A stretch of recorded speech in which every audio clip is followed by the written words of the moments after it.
Kelahiran negara modern sejak abad 7 dan 8 yaitu masa feodalisme, terus tumbuh dan berkembang melewati abad-abad ke-12, ke-15, ke-17, sampai puncaknya pada abad ke-19.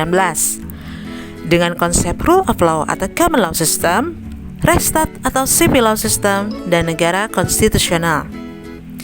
Perkembangan ini juga berbarengan dengan sejarah sosial budaya negara Eropa. Eropa Barat khususnya, yakni merangkak dari Dark Age, Middle Age, Renaissance, dan akhirnya sampai ke abad modern. Indonesia sebagai negara yang mengadopsi sistem hukum modern lewat aneksasi dan transplantasi kultural yang berlangsung lebih dari satu abad, dari tahun 1940 sampai dengan 1950. Hukum modern menjadikan kodifikasi dan unifikasi sebagai strategi implementasinya. Hadirnya reformasi tahun 1998 menjadi satu momentum terpenting terhadap masa depan kearifan lokal hukum adat, di mana dengan terjadinya desentralisasi, kekuasaan daerah berhak mengangkat kekayaan-kekayaan lama termasuk hukum adat untuk dijadikan sebagai pengatur dan perekat kehidupan sosial. Diperkuat oleh fenomena menarik, sejak tahun 1960-an di dunia internasional, muncul gerakan untuk kembali ke adat sebagai antitesis atas modernitas. Bima, Nusa Tenggara Barat, menjadi objek yang menarik untuk mengoptik tergerusnya bahkan geliat kebangkitan kembali pranata lokal, terutama pasca reformasi lewat berbagai kebijakan kepala daerah. Fenomena ketergerusan dan kebangkitan ini sekaligus menjadi suatu hal yang menarik untuk melihat pola perkembangan dan hukum adat Bima dari zaman kerajaan sampai sekarang dan eksistensinya serta seperti apa kecenderungannya. Pembahasan 1. Pola perkembangan hukum pada masyarakat Bima. A. Sintesisasi hukum.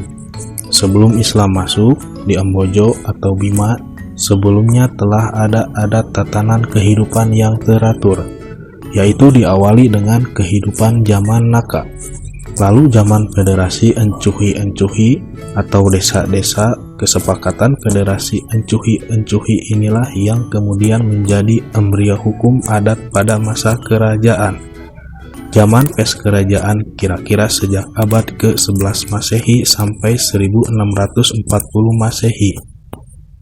Dalam mitologi orang Bima, nama Bima itu sendiri merupakan nama seorang bangsawan dari Jawa yang menyatukan Encuhi-Encuhi. Hukum adat yang sebelumnya itu dipengaruhi oleh ajaran Hindu-Buddha. Namun masyarakat Bima sendiri memiliki kepercayaan pada animisme. Itu artinya bahwa pranata sosial termasuk cara berhukum pada masyarakat Bima pada waktu itu menggunakan cara-cara animisme, walau saat yang sama ada pengaruh Hindu-Buddha. Namun pengaruh Hindu-Buddha itu tidak begitu kuat. Ketika Islam masuk di Bima pada tanggal 5 Juli 1640 Masehi, tidak lama kemudian menjadi dasar sistem pemerintahan dan pedoman kehidupan sosial masyarakat.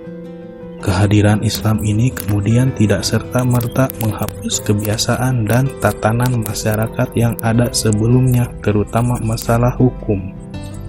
Perjumpaan kedua entitas ini tidak mengalami ketegangan yang cukup berarti sehingga menimbulkan gejolak sosial. Namun yang terjadi malah sebaliknya, di mana kedua entitas ini saling berpadu dan melengkapi antara satu sama lain. Bukti keterpaduan hukum adat dan hukum Islam itu dapat dijumpai mulai dari bentuk pemerintahan, lembaga peradilan, sampai pada filosofi kehidupan. Transplantasi hukum.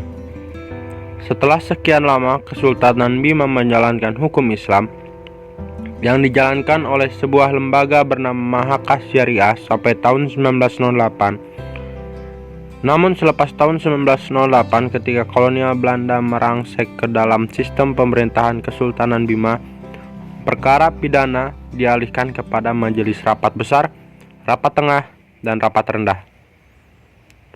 Akibat pengalihan sistem hukum dan peradilan itu, maka terjadilah kekosongan hukum Namun, kesadaran hukum masyarakat Bima terhadap pelaksanaan hukum Islam tidak mengalami pergeseran. Intervensi kolonial ini dapat disebut sebagai transplantasi hukum dan merupakan pola perkembangan hukum adat Bima yang kedua. Integrasi ke hukum nasional.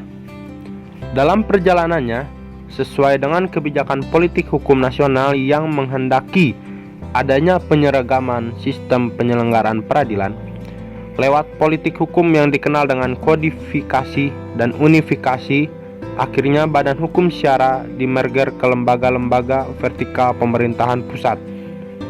Dan Badan Hukum Syara sendiri menjadi yayasan Islam hingga kini. Fenomena ini dapat dikatakan sebagai proses terintegrasinya Bima dalam tatanan nasional termasuk tatanan hukum. D. Positivisasi hukum lokal. Kejatuhan Orde Baru tahun 1998 memicu banyak perubahan, termasuk perubahan peta politik, hukum, dan sistem sosial lainnya. Di bidang hukum, hadirnya Orde Reformasi menjadi peluang besar terangkatnya kearifan lokal atau hukum adat lewat berbagai kebijakan politik.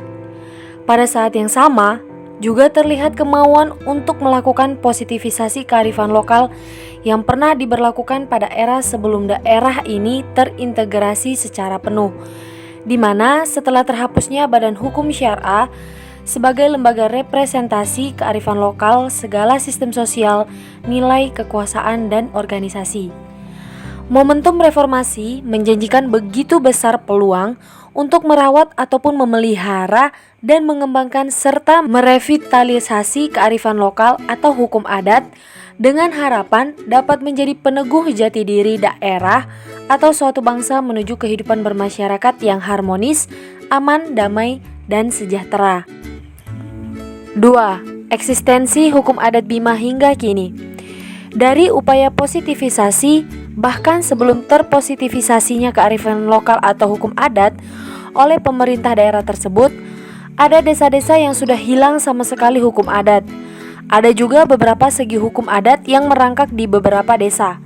Walau negara tidak lagi menghendaki berlakunya kearifan lokal atau hukum adat, pasca diakuisisinya Badan Hukum Syara menjadi yayasan Islam, dan ada juga komunitas masyarakat yang disebut masyarakat Donggo yang sampai saat ini konsisten mempertahankan keberlakuan hukum adat Bima. Mencermati kebertahanan hukum adat Donggo di tengah dominasi kekuatan hukum modern atau hukum positif akibat langsung dari dukungan struktur dan infrastruktur negara menimbulkan satu pertanyaan besar. Apakah kebertahanan hukum adat Donggo konservasi atau resistensi? Kita harus kembali memahami bahwa secara resmi, sesungguhnya negara tidak pernah mengizinkan kehadiran hukum lain dalam politik pembangunan dan penegakan hukum nasional kecuali hukum positif. Klaim ini diperkuat dengan paradigma pembangunan hukum nasional yang mengandalkan kodifikasi dan unifikasi.